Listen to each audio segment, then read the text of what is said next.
എന്താ ആൻറ്റി ചെയ്യുന്നത്? ആ അതോ ഞാനേ കുറേ പുതിയ കാഞ്ചീപുരത്തിൻ്റെ കളക്ഷൻസ് വന്നിട്ടുണ്ടേ. അപ്പം അതൊന്ന് കാണിക്കാൻ വേണ്ടിയിട്ട് ഞാൻ ഏതെടുക്കണം എന്നിങ്ങനെയുള്ളൊരു ചിന്തയിലാണ്. അപ്പം ഞാൻ ഒരു കളർ എടുത്തതാണ്. അപ്പം അതൊന്ന് എങ്ങനെയാണെന്ന് നമുക്കൊന്ന് കാണിക്കാം. Pure Kanchipuram sari, body pure ആയിട്ടുള്ള സെറി വീവിങ് ആയിട്ടുള്ള ഇപ്പോഴത്തെ ട്രെൻഡിങ് ഒരു കോൺട്രാസ്റ്റ് ആയിട്ടുള്ള ഒരു കളറാണിത്. ഞാനിത് തുറന്ന് കാണിച്ചു തരാം. ഇതാണിതിൻ്റെ പല്ലു വരുന്നത്.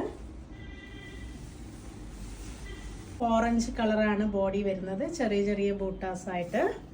പിന്നെ ബോർഡർ കോഫി ബ്രൗൺ ആയിട്ടാണ്. ഇതിപ്പോഴത്തെ ഒരു ട്രെൻഡിങ് കളറാണ്. ഇതാണ് ഇതിൻ്റെ പല്ലു വരുന്നത്. ബ്ലൗസ് പീസ് ഇതേപോലെ തന്നെ പ്ലെയിൻ ആണ്, ചെറിയ ബോർഡർ ആയിട്ട്. കോർവേ ഡിസൈൻ ആണ് കേട്ടോ സാരി.